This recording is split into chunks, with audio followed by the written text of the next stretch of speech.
Hello and welcome. This is a different video. This is not a repair video.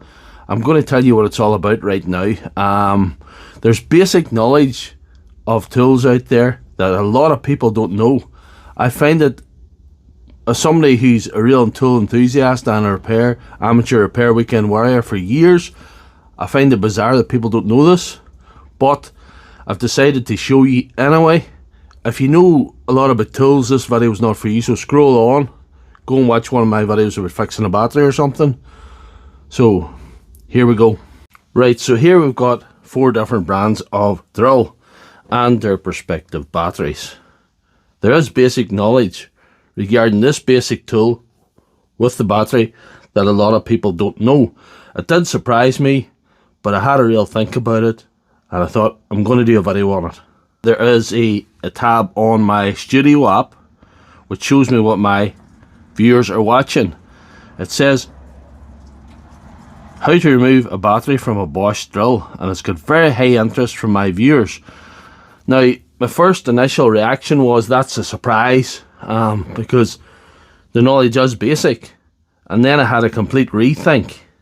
Not everybody knows the basics, and this channel is really designed for a safe space that people can come, no matter their level of knowledge. The matter is very basic.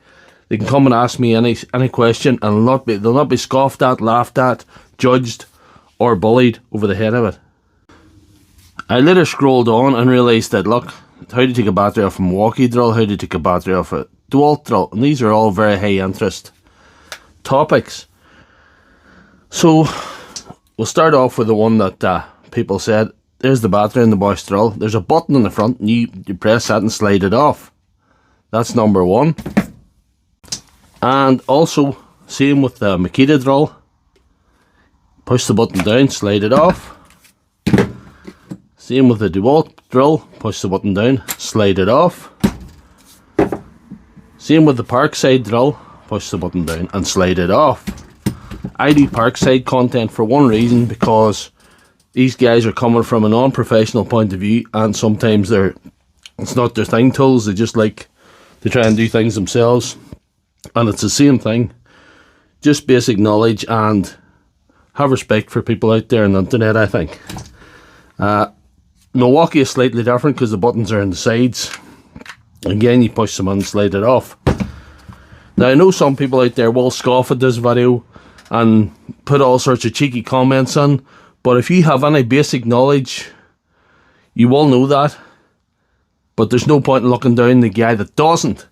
However, if you're the guy that didn't know this, or doesn't know things that you're kind of maybe ashamed of not knowing, come to this channel. I will tell you respectfully, and also I will look after you in the comments section, and I would even go as far as to banning someone who gets on you about it. I'm not interested in that. This is not a place for people who are arrogant, know-it-all, show-offs. This is basic knowledge being shared among people, and we've all different levels of knowledge, so there you go. There, that's the rant over. So, thank you very much for watching, and if this video helped, or if you appreciate where I'm coming from with this, please give this video a thumbs up and check out my channel for all my other videos. If you like more advanced stuff, I have plenty of that, but I might start doing some basic stuff as well.